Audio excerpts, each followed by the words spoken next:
You're listening to the KGRA digital broadcast station. Van Buren, Arkansas, Sarasota, Florida.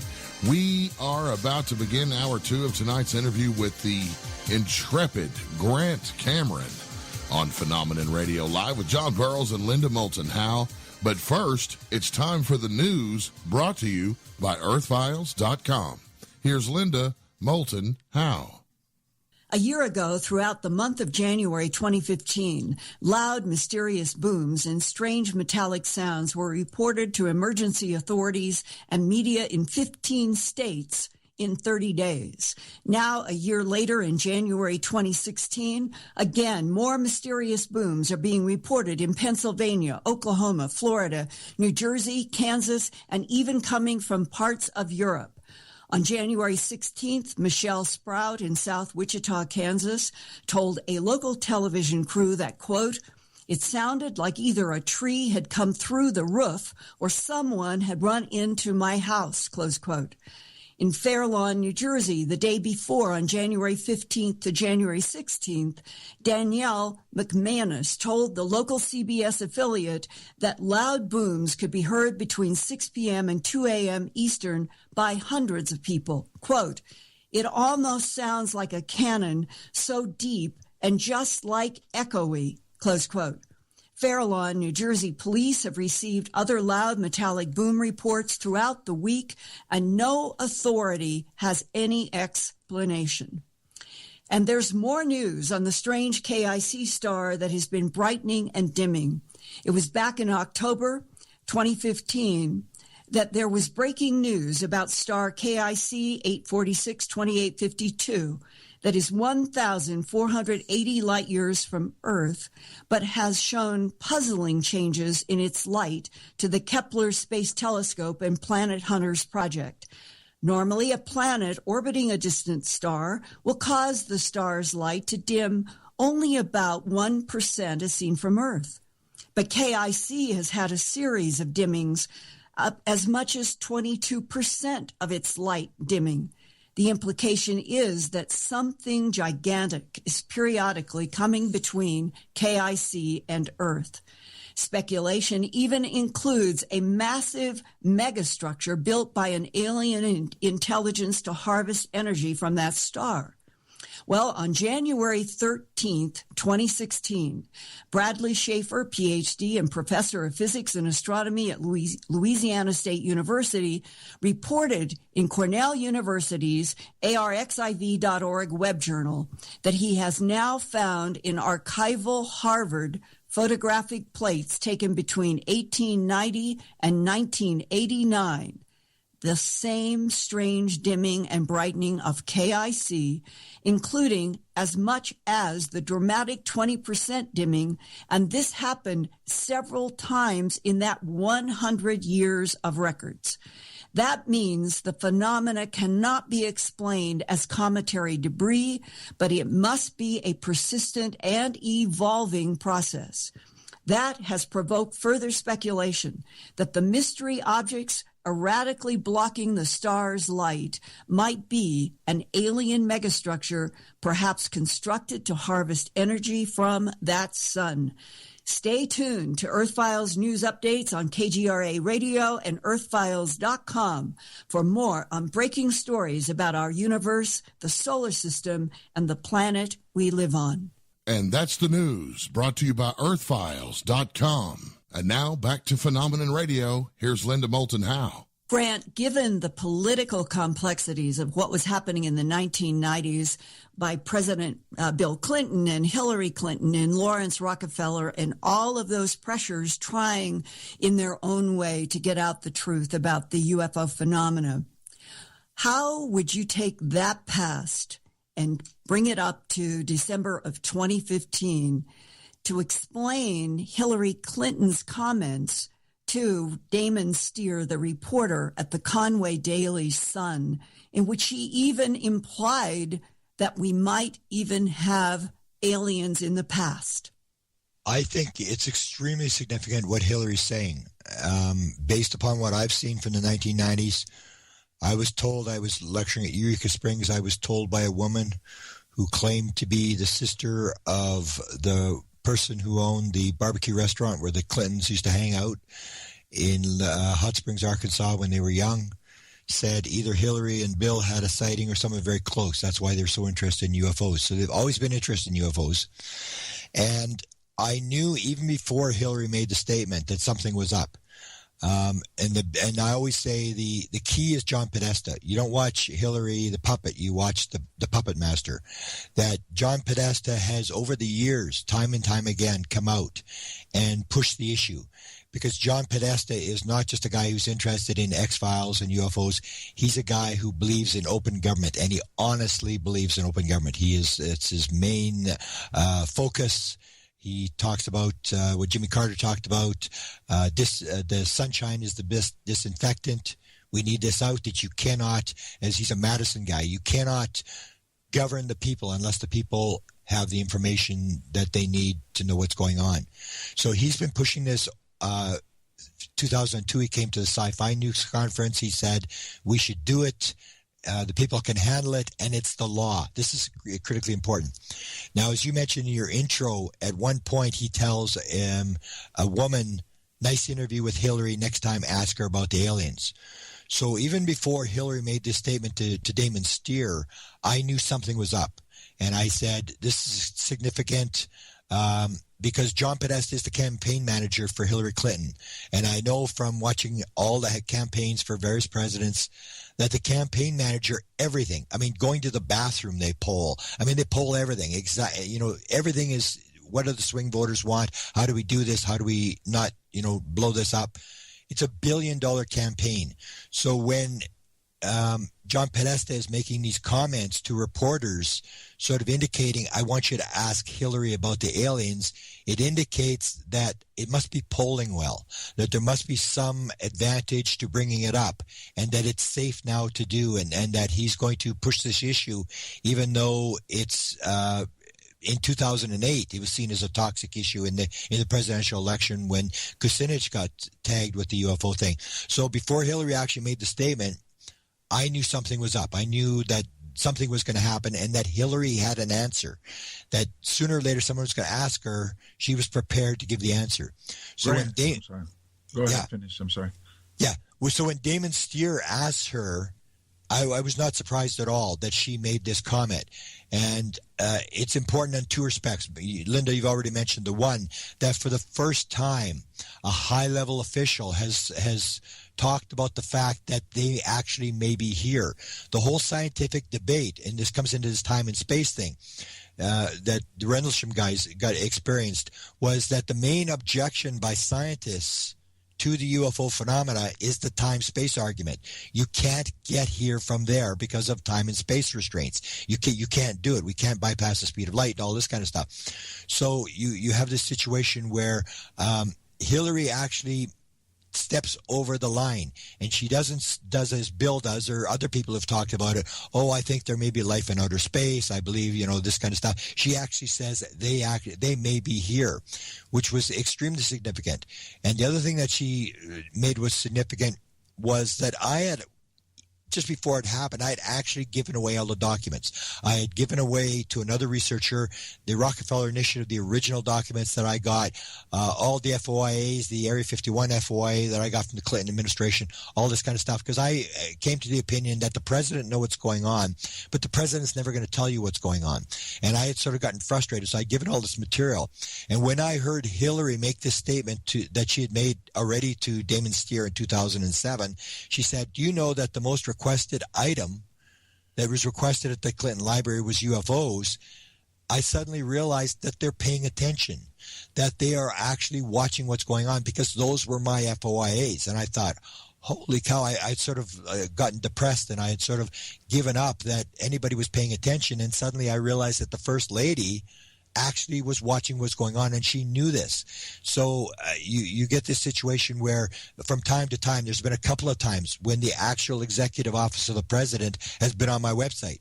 And it's times like that when you sort of realize that they're watching behind the scenes and they're trying to do something. So Hillary came out, and I can't overemphasize the fact that this is a very important story. And it's very important because for the first time, we actually have a reporter who is, as I described it, he's almost like we have a guy deep inside the Kremlin. This is not just an ordinary reporter. This is a guy who's in New Hampshire. And in New Hampshire, the way he explains it to me, I've had a number of conversations with Damon Steer. In New Hampshire, some of these people who run for president are there for like a year before it actually goes on. Most states, if you're in Louisiana or North Dakota or Montana, you will never see a presidential campaign in those states because there's no swing state. It's already known why they're going to vote. So when you get a situation where all these people are in New Hampshire and you got a guy like Damon Steer who's interested in UFOs and who is not afraid to ask the question and whose editorial board says, we liked what you did, we want more, you have a situation where every major political guy running for president has to go through the Conway Daily Sun newspaper. He has to sit in front of the editorial board and he has to smile and answer all the questions, and he can't avoid the questions. And you have a guy now on that board, the political reporter for this newspaper, who will ask the UFO question. And he asked Hillary, and then he asked Kasich, and Kasich said, I don't believe in UFOs. And yesterday he talked to Cruz, and he talked to Cruz about UFOs. And he basically asked him about Hillary's comment that she would send somebody into Area 51 for an investigation. And Cruz said, if I'm elected, I may send an investigation. I may investigate Roswell. And then he showed Cruz one of the two documents from the Rockefeller Initiative documents where Hillary is helping edit this letter to the president. And Cruz was shocked by this document. I've never seen this document before. And you still have the big guys. You have Sanders and you have Trump, who still have to go to this office and face the UFO question. So I'm saying this thing's not over by a long shot. You're going to see a lot of UFO news coming before February the 6th or whenever this caucus takes place in New Hampshire. And it's not just this year. 4 years from now, Damon Steer will still be in this editorial office, and he will still be asking the UFO question, and they have to answer it. And that changes everything, because these are high-profile people that everybody's listening to. And I'm sure when everybody hears that Cruz said that he might send someone to investigate Area 51, everybody's going to go, what? He said that? Are you sure he said that? And people are going to pay attention, and the more we talk about it, the closer we get to disclosure. First of all, Grant, I want to clarify something based on your research, because to me, I've been listening really closely for the last hour. Number one, you kind of imply that Rockefeller and Clinton don't know what's going on, or at least early on. It sounds like Rockefeller was being kept out of the loop and was trying to force the hand of, the people inside to give him some information based on the fact that he would threaten to go to the press. He had the money to do it and everything else. But based on your research, are you implying that the presidents, even through Clinton and now today, have a much better understanding of what's going on, but are blocked by national security, number one? And that's my next question to you. Podesta says it's the law, but national security trumps everything. So in essence, they're not violating the law if the people we put in power can deem this to be national security. Am I correct?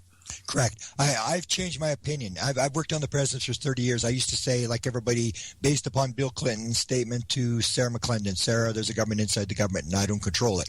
I went along with this idea that the president doesn't know what's going on.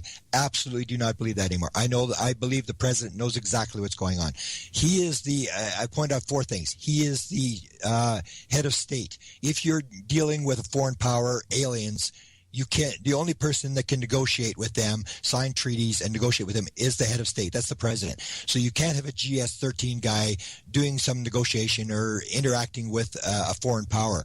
He's also the chief executive officer of the government. So everything that happens in the government goes up to him. He's the head of the 17 intelligence agencies. That's all the intelligence agencies do, is provide, as Chase Brandon said, they provide material for the people at 60,000 feet. That's the president. They work for the president. They don't work for the CIA or anything. All the material goes up to the president. And the other one is he's the civilian commander of the military. And the military people are people who follow the law. They follow the rules. They salute and do what they're told. And there's no way that I would say that the military would violate their oath to not send stuff up the chain of command. So you have a situation, and the example that I point out that shows that this is the president is in charge and the president does know what's going on is the fact that in 9/11, when Bush decided he was going to tap the phones of Americans to pick up terrorist phone calls.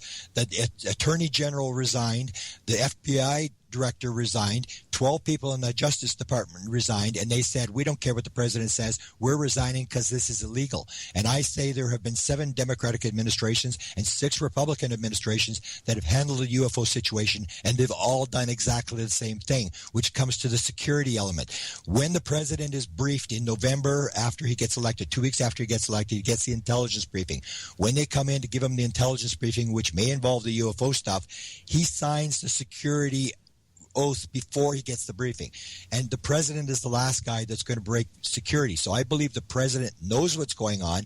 He's involved in the policy and stuff like that, but his hands are tied by security. So when I asked Dick Cheney, who has always been rumored as one of the guys who knows exactly what's going on, I said, Mr. Cheney, in all your jobs in government, have you ever been briefed? So when I say, wait, when you're dealing with a high-level guy, you don't want to know if he's seen UFOs or what he thinks about UFOs. You ask him, did you get the UFO briefing? And that's what I said to Cheney. In all your jobs in government, have you ever been briefed on the subject of UFOs? If so, what was it and what were you told? And Cheney said, if I had been briefed on that subject, it would probably be classified and I wouldn't be talking about it. And that's how it works. The president his hands are tied by security. So he has to use these backdoor methods to try to get the material out. So that's why he uses the executive order to try to force out these documents that are over 25 years.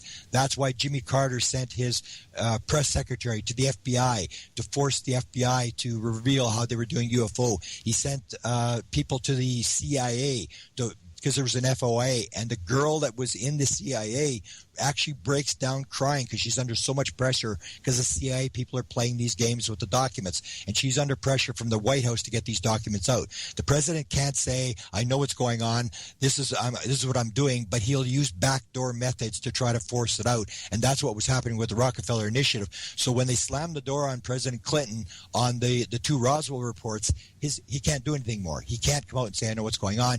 He's tried through the executive order and through these 2 Roswell reports to get the material to the people, and the agencies shut the door on him, and he just throws his hands up because he's in trouble with all sorts of scandals and just sort of gives up and leaves it to the next administration.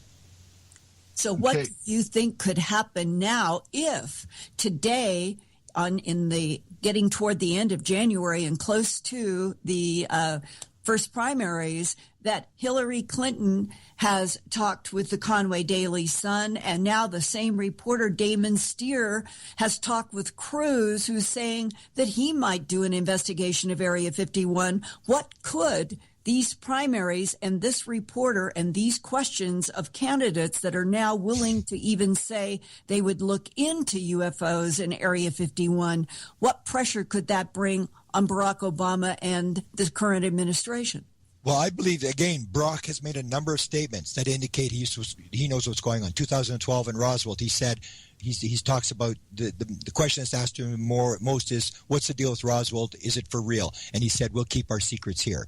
He told Will Smith's son, Jaden, I can neither confirm nor deny that extraterrestrials have visited the Earth, but if they had, and if there had been a top secret meeting, it would have taken place right here, and he's in the situation room with them. He said, what happened here? So it's the same thing. His hands are tied, so he's trying to indirectly do this kind of stuff. I think, as what happened with the Hillary Clinton story, that this thing could unravel very, very fast, this disclosure type thing.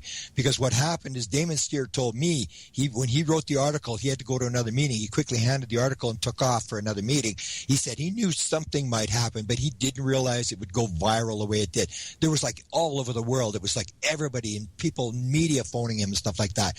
And I'm saying that when Trump gets asked the question and when Sanders gets asked the question, then it's going to be news. And what's going to happen is you're suddenly going to get reporters at the Washington Post and the New York Times who are going to suddenly realize we've been had, and they're going to start asking questions of the president, of different agencies, and this thing could unravel very, very fast. Okay, Nick Grant, a couple of things that I'm curious about. Number one, all right, it's been held back for so long. Okay, now, in your opinion, based on your research, the president, and his staff have a good understanding of what we're dealing with, and it's been classified national security, which means that there's somebody keeping them besides the security oath, because as you can see down along the line, through the years and over the different presidencies, they found a way to get around this. Yeah. Who is holding this back then? In your opinion, who is keeping the leader of the free world from coming out and allowing this to come out? Who's behind this? That's the first question I have. It's basically the security. The president doesn't talk about anything. He doesn't talk about which countries have been overthrown, which leaders have been killed. The president gets a top secret 45-minute briefing every day of his administration. He doesn't talk about any top secret stuff. So it's just a part of the game that they play. And the story that I told, Linda knows, we had a discussion about this. You can even get to the Senate Appropriations Committee, that people below the president know what's going on. And the prime story that I always tell is the story of Dick D'Amato, who was hired by the Senate Appropriations Committee when Bob Lazar, this story broke at Area 51. Senator Byrd, who was sympathetic to the UFO issue, said to the people on the Senate Appropriations Committee, he said, are we doing Area 51 UFO stuff? Are we back engineering stuff? Because if we are, we hand out the money. We're the Appropriations Committee, and we don't know what's going on. So they hired Dick D'Amato, who is an NSA lawyer, and he goes to Area 51. He investigates. He talks to all the people. He gets on Area 51, and he comes back, and he has this meeting, which if you look at the citizens hearing, you listen to Jesse Marcel Jr. tells this story. He comes to Jesse Marcel Jr., and he says to Jesse Marcel, I want to talk to you about Roswell. And Jesse said, okay, fine. He said, let's go to a secure room. And Jesse said, well, I'm not going to tell you anything I haven't told you before. We don't really need a secure room. And he said, no, maybe I have something I want to tell you. And this is a lawyer for the Senate Appropriations Committee who's done this major investigation and who's told all the people that he dealt with, I have every security clearance there is. I can override any security clearance that you have signed to. And he goes to the secure room in the sub-basement of the Capitol with Jesse Marcel Jr. And he has a book on the table, which is the book Majestic, which was written by Whitley Strieber. And it talks about MJ-12 and Roswell. Jesse sits down and Dick D'Amato taps the book. And he said, I just want to let you know that this is for real. And Jesse says, I know it's for real. So when are you going to tell the people? And Dick D'Amato says, if it were up to me, I would have told the people yesterday, but it's not up to me. I'm just here to determine and get the cost of the security for this program. So if you got this guy going along with it, it's basically everybody salutes and they realize that this is security. They go along with it. They may have a little piece of the program, but everybody just believes that they're doing the right thing, that this is the law, and they go along with it. If people didn't believe it was the law, that there was some secret part of the government, that the president wasn't in charge, I say people would defect. The reason that people aren't defecting, as they did with the 9/11 thing, is that everybody just believes they've got a piece of it and that it's national security and you got to shut up. Okay, so they have to shut up, so they base this on national security. Based on your research, why would they feel it's national security then? Well, they've been told they've sworn to secrecy. The same as when you were in the military. There's certain things that you won't talk about because you're not going to be a traitor. And I always have problems with deep throat sources. I've never had one come to me because if a deep throat source comes to you and says, "Okay, I was in the highest ranks and I'm going to tell you what's going on," I would say, "Are you a patriotic American?" They would say, "Yeah," and I'd say, "So you swore a secrecy that you would uphold the Constitution and that you would keep secret what you were told certain things." And the guy says, "Yeah."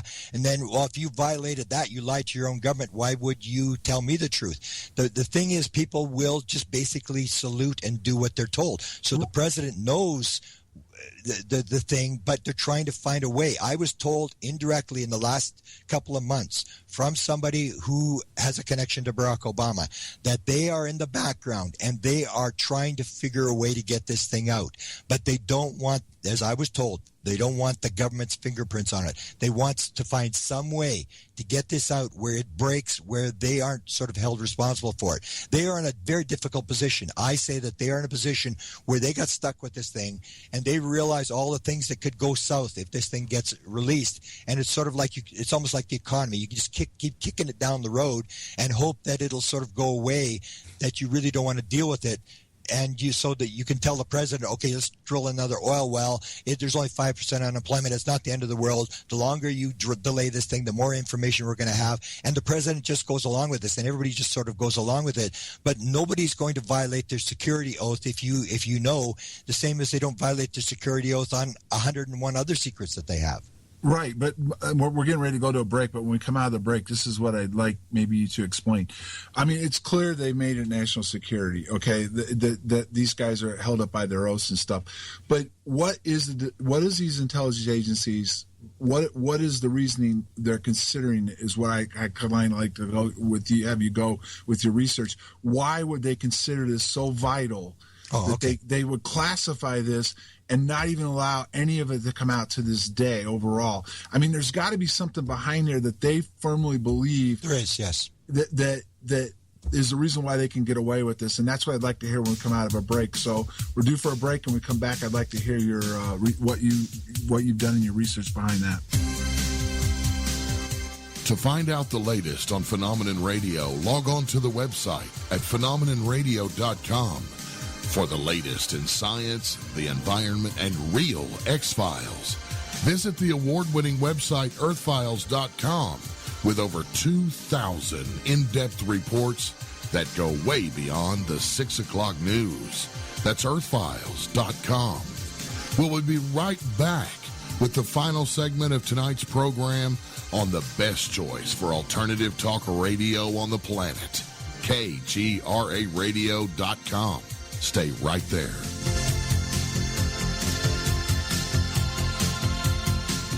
Angioprim can unclog blocked arteries and improve blood flow in all parts of your body. Angioprim is easy, simple, liquid oral chelation. You take it with juice before breakfast and forget about it. Angioprim works fast, unlike old-fashioned chelation that takes hours. Just log on to angioprim.com. That's Angioprim, ANGIOPRIM, angioprim.com. Call Angioprim toll-free at 877-882-7221. Start feeling better, having fun, and doing more again. That's 877-882-7221. Angioprim.com. At MSC Cruises, we believe life should be measured in moments, not minutes. The moment you set eyes on the perfect blue of the Caribbean. The moment you breathe in the sweet, salty air of freedom. The moment you let out the sound of true happiness. Find your moments aboard one of the newest members of our fleet. Introducing MSC Divina, now sailing the Caribbean year-round from Miami. Contact your travel advisor or visit msccruises.com today. Call Holiday Maker Travel toll-free at 877-642-4308. Check out their website at holidaymakertravel.com or email them at info@holidaymakertravel.com to reserve your MSC cruise today. Always on the edge of the hottest alternative talk. Yes, there had been crash retrievals of UFOs, and we have to really hunt, we have to research, we have to do our work really well. Always has been, always will be. KGRA, the planet.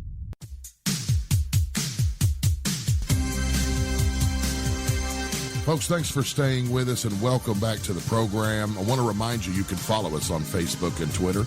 Just log on to Facebook or Twitter and search Phenomenon Radio.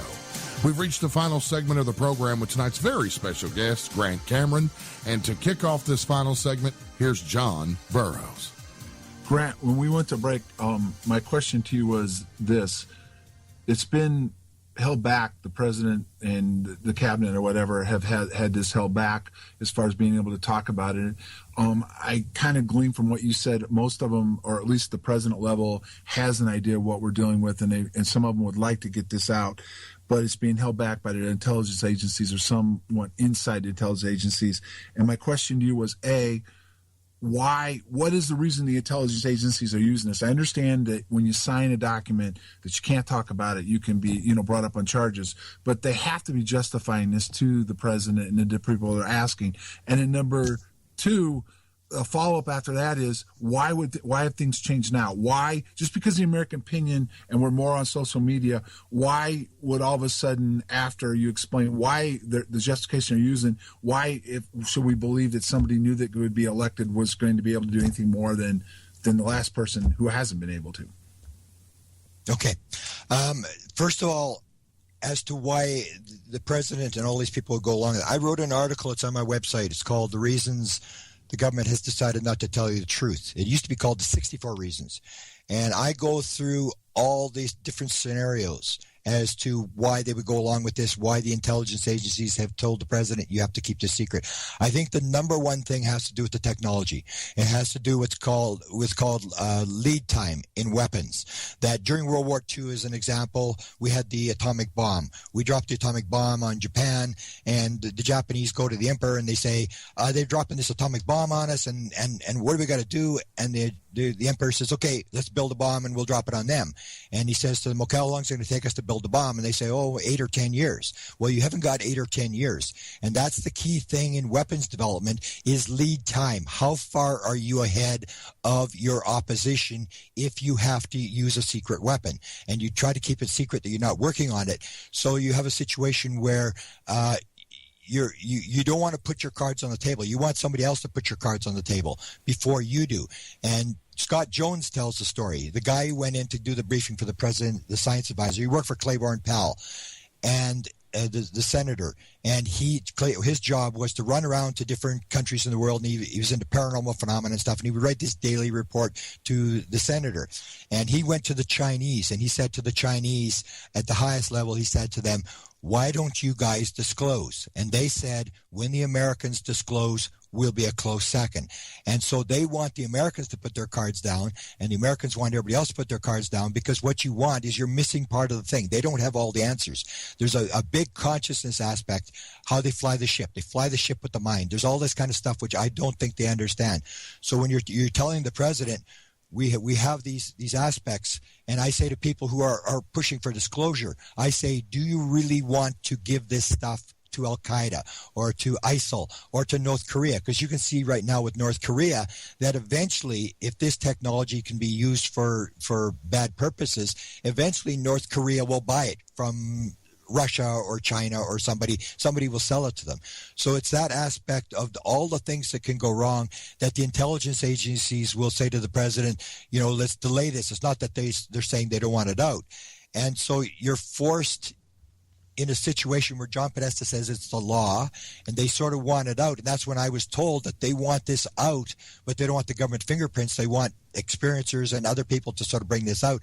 I still don't think it's going to work, because eventually, as soon as it becomes known that this thing's for real, you have the situation where the president is standing in front of 5,000 reporters, and they say to him, Mr. President, what about cattle relations? What are you doing? There's been 10,000 cattle relations. And if the president agrees that he knew about this, then you get 10,000 lawsuits about cattle relations, or there's been millions of people who have been abducted. You're constitutionally responsible for the protection of the American people.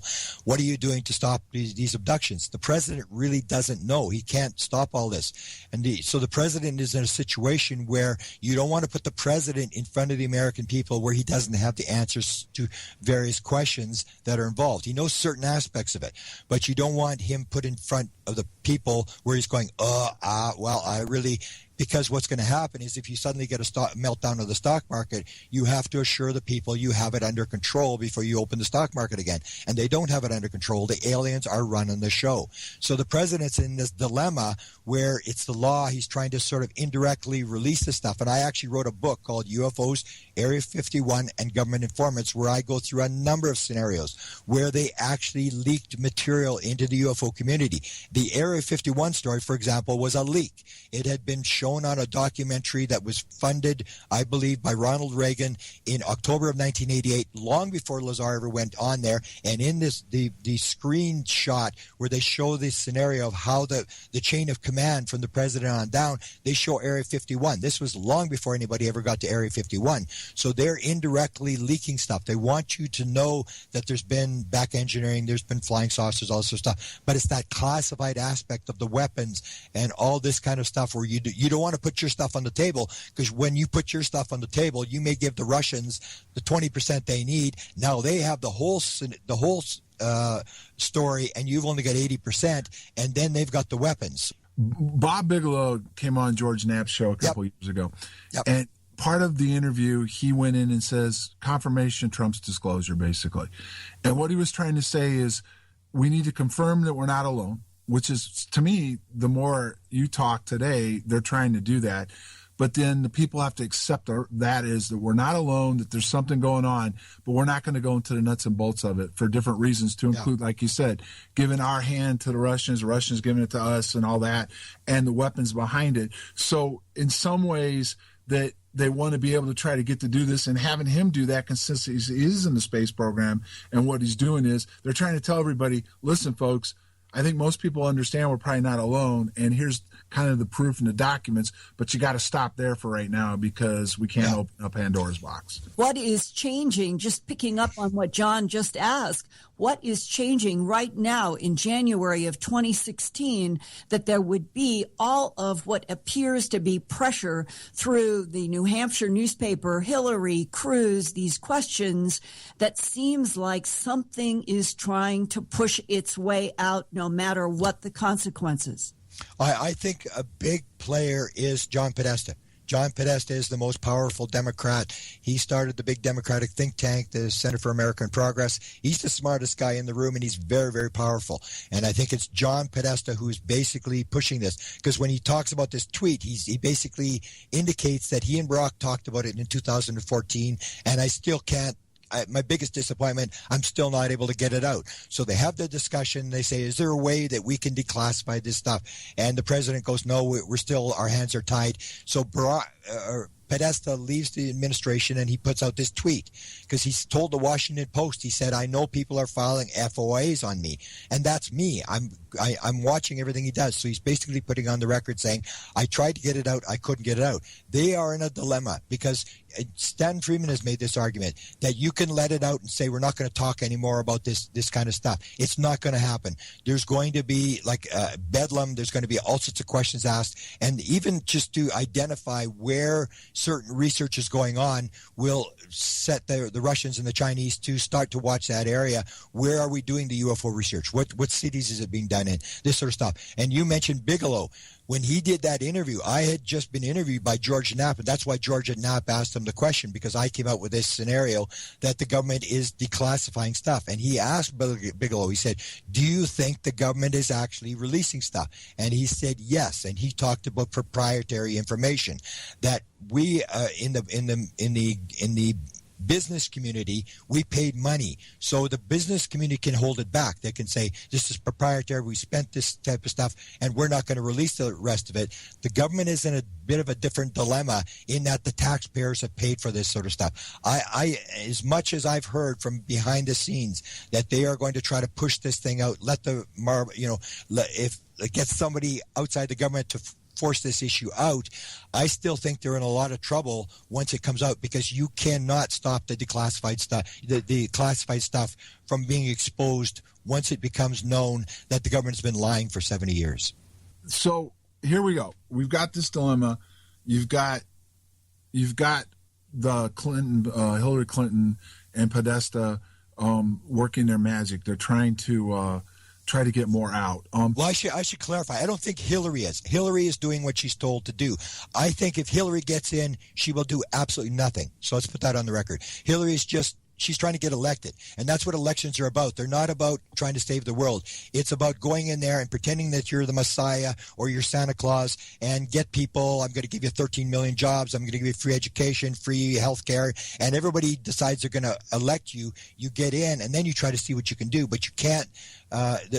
They're just trying to get votes. So I don't believe Hillary's trying to Bill's really interested. I'm not sure Hillary's all that interested. And she's going to be the same sort of thing, that she was she was Secretary of State. She's had access to some of this stuff. She didn't expose it either. So I don't think she's really going to do anything. It's John Podesta who is the guy who is pushing it, because he's this big Madison guy, believing that open government, however it unravels, is the way you have to go. It's the law. That's what he said in 2002.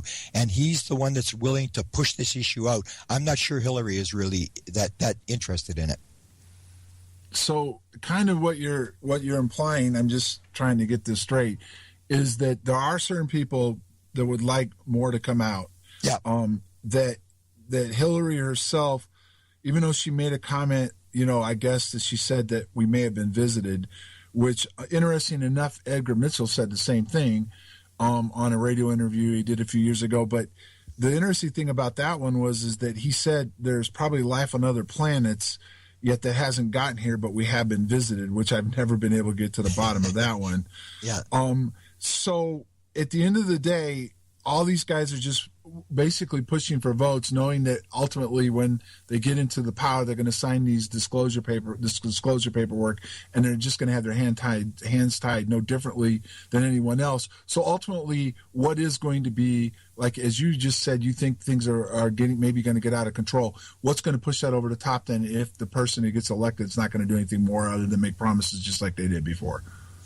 Well, it comes down to the change in the media, where right now the major media will not touch the issue. They will not ask the question. There's the example that was shown was Deborah Orrin, who was a reporter for the New York Post. When Webster Hubbell came out in 1997, he wrote the book Friends in High Places, and he comes out in his book and he says, when I was there in the Justice, Clinton said to me, if I put you over there as the assistant to justice, there's two things I wanted you to do for me. Number one, who killed JFK and are there UFOs? So he makes this public. And Deborah Orrin goes into she's a White House reporter. She goes in and she asks the question, what about this statement? And the press secretary walks around this statement that Bill asked Webster Hubbell to go out and do it. She says she comes back with a follow-up and she says, is it true what Webster Hubbell writes in his book? And the press secretary says, we will not answer questions about what private people put in their private books. And she said, I sat there and I waited for somebody in the White House press corps to follow up, and they all rolled over and played dead, because it's the dumb question. You don't want to lose your press pass by asking the UFO question. I think that's going to change as soon as you get like Trump making a comment or Sanders making a comment where somebody says something positive, where suddenly everybody it's not the dumb question to ask anymore, and people start asking questions. I don't know how it's going to unravel, because as I said, it's a situation which is very delicate, where a lot of things can go wrong. And that if you read my paper on the 64 reasons, I say that if I were to give you the briefing, you do exactly what they do, because they've all done the same thing, that there's just so many complications to this issue about not knowing certain aspects, and about the weapons, and about all the stuff that might go south, and panic breaking out, or people starting to sell in the stock market. There's so many things, and politicians are gutless wonders. They want to make sure that everything is going to go the right way. They don't really take chances. The way disclosure takes place, whether it's African American civil rights or women's right to vote or gay rights, it comes from the bottom up, that you get this huge pressure. And Stephen Greer was told this when he went on the Hill. He went to all the senators and congressmen, and so did James Fox, and they were told the same thing. We're on your side. A lot of the congressmen and senators said, we're for you, but you have to provide us some cover. You got to give us. You get the parade going. One of the senators said, you get the parade going and we'll lead the parade, as long as there's no support. So right now there's really no support for the UFO issue, so nobody's going to get it. They put their finger up, get the wind, and see that people are interested in the immigration issue. They're interested in employment, and that's the way they sort of get the votes to get in. When it comes to Grant, why is John Podesta pushing this right now? Because he's a Madison guy. If you read his material, he wrote an article, he made a speech in 1998, which I suggest you read. It was to the security people, to the NSA and CIA. He makes a big speech to them, and he talks about security versus the right to know.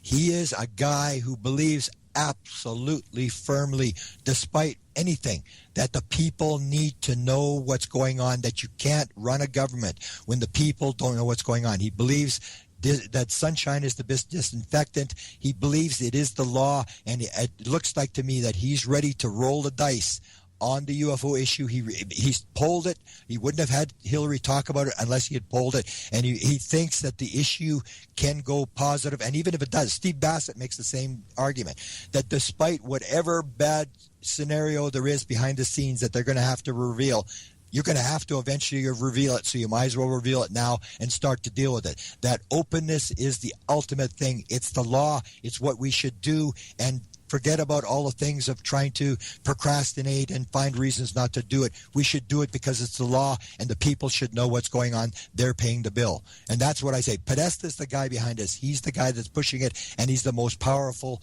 Democrat that there is. I agree with him completely, which leads to if, as you just said, the non-humans, the intelligences that have been interacting with this planet for so long are really in charge, what do the non-humans want from humans and this planet? I say that they're doing the same thing. As I say, if you look at this new Edgar Mitchell's free survey, 41% of all experiencers are getting downloads. The aliens are giving them all sorts of material, technical material, scientific material, all this kind of stuff. The aliens are doing the same thing. They're doing this indirect thing. They're not coming down like Santa Claus and saying, okay, here we are, here's what you're going to do. They're doing this indirect thing. They're indirectly leaking the ideas of and coming through the bottom. They're coming through the bottom, going up to the top. And so the Americans, I believe, have learned this lesson, and they're doing the same thing. They're indirectly dragging people along piece by piece, but the aliens are basically running the show, but they are part of the cover-up. They are doing the same thing. They realize that you can't just come down and do your kids' homework. People have to learn the lessons, so they're indirectly giving these messages about time and space and all this kind of stuff. They're allowing people to fly the ship. They're teaching people to levitate stuff.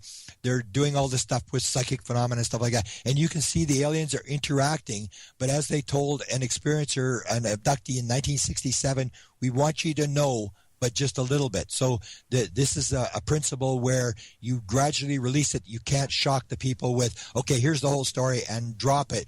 And the Americans, I say the government has been, and the aliens have been since day one. The first sighting that ever occurred, the Kenneth Arnold sighting, Kenneth Arnold stated he was getting telepathic messages in his head. They've been doing this since day one, indirectly revealing stuff to people and dragging us along, and to me, they're alarm clocks. They're saying the nuclear weapons is a problem, but more importantly, the ecology is the problem. That is... Neil Young said in his song that he wrote in 1968, we're treating the world like a gold rush, and when the gold is gone, the world is going to become a ghost town, and the silver seeds, the flying saucers are going to come, and they're going to take the chosen ones to another planet. This is what you see a lot of experiencers are talking about, this idea that they have this thing, that there's some sort of event that's about to take place, some sort of catastrophic event, and some have described even 1 billion people dying, that there's something about to happen, and the aliens are like an alarm clock. They're trying to give us the warning. They're trying to get this message across through experiencers, and these experiencers are talking about this. And the government has to know this kind of stuff because they're watching experiencers as well. Grant, what is the alarm clock trying to go off to warn about? Well, almost all experiencers are shown this screen. You can ask them, did you see the screen on the ship? Yes, they showed me the screen. And the screen shows these catastrophic flood scenarios, dead people all over the place. And a lot of experiencers will say, they'll argue with the aliens. They're going to say, you're training for me for this stuff. And I don't remember. Quit, leave me alone. I don't know what you're doing. And the aliens always have the same thing. When the time is right, you'll know what to do. So I always ask the experiencers, do you think it will happen in your lifetime? And they will all say the same thing. I think, yes, this will happen in my lifetime because I'm being trained to do something, whether it's crowd control or whether it's interpretation, or they all think they have a sort of a different mission, that there is something about to happen on this planet, some sort of catastrophic thing, and that the aliens are indirectly warning us through experiencers, through millions of experiencers, giving them these messages that you guys have to straighten it out. You have to straighten this out before it's too late. Or will they intervene and help us? No, they can't. When I first started, I went after the Canadian government. And the Canadian government, the guy that ran the Canadian government UFO program from 1950 to 1954 was an experiencer. He had interactions with 2 different aliens. One was named Alpha. This is the one that the CIA channeled in 1959, July of 1959. That Alpha was the one that he had contact with. The other was Tyla. Tyla was the craft that went around and cleaned up the nuclear contamination that we were doing with the nuclear weapons. And Wilbur Smith, who ran the Canadian government program, talked numerous times about nuclear weapons and that we've got to stop this and that the aliens are telling us to stop this. But he said, he was asked the question, will they intervene? And he said he was told by Alpha, no, they will never intervene except for a nuclear war, and that's to save the planet. And that they could stop a nuclear war. They could take the moon in front of the entire world, split it in half, and put it back in front of the entire world to prove they could stop a nuclear weapon. But other than that, they will allow things to unravel that they will allow us to stew in our own juices. You cannot go into another civilization and interfere with that civilization. We have to learn the lessons, and even if we destroy the world, we will go someplace else and learn our lessons. We have to learn the lessons. They are intervening indirectly through people that I believe have volunteered in a reincarnation type event to come in and help them give this message, but they are not interfering. It is part of the international or the interplanetary laws that you can't interfere with somebody else's evolution, and that's what the Canadians said. They will allow us to stew in our own juices. They're just giving us the warnings that unless you stop, this is what's going to happen. Wow. Well, I wish we had more time, but unfortunately, it's we've got to wrap the show up. Grant, what's on your agenda in the next few months? I'm doing the Consciousness Expo in Los Angeles next month. This is the first time I've ever lectured to a non-UFO crowd, and I'm going to go through the whole quantum physics thing about what I think is the reality of how quantum physics is backing up what UFO people have been saying about time and space and the physical universe and consciousness, and I'm going to go through all that and tie it into the UFO, that it's all the same stuff. Consciousness is the basic part of the universe, and I'm working on about 5 or 6 books. I'm doing one on this download thing where downloads through Nobel Prizes, through music, through all this kind of stuff, that a lot of the aliens are helping us in terms of giving us ideas. And I've got a book coming out on the connection between rock music and aliens, which there's already been one book, but it's a fascinating story. How many major musicians claim to be experiencers and claim to be putting lyrics in songs that they're getting from somewhere else. So I've got a number of books on the go, and the presidential stuff I guess I'm going to have to do. I gave up on it, gave all my documents away, but I guess I'm going to have to keep close tabs on this story, because I think this is a big story. The Hillary Clinton story is being way underestimated. It's a big, big story. It's not over by a long shot. Next couple of weeks, you're going to see a lot of things changing. Well, in that case, I mean, it's like I think the key to this may be Donald Trump. I'd be curious to see what he has to say, since the Donald, as they like to call him, seems to have the nation's heart, or whatever you want to say. But I want to thank you for coming on, Grant. Linda, happy birthday. Thank you very much. And Grant, thank you very much. And I look forward to seeing you at Consciousness Life Expo in LA. So much is happening so rapidly. Race, take us forward to next week, please. Thank you, John. Next week on Phenomenon Radio Live, the president of Integrity Research Institute, Thomas Vallone, will join the show. For John Burroughs, for Linda Moulton Howe, for tonight's very special guest, Grant Cameron, thanks so much for listening.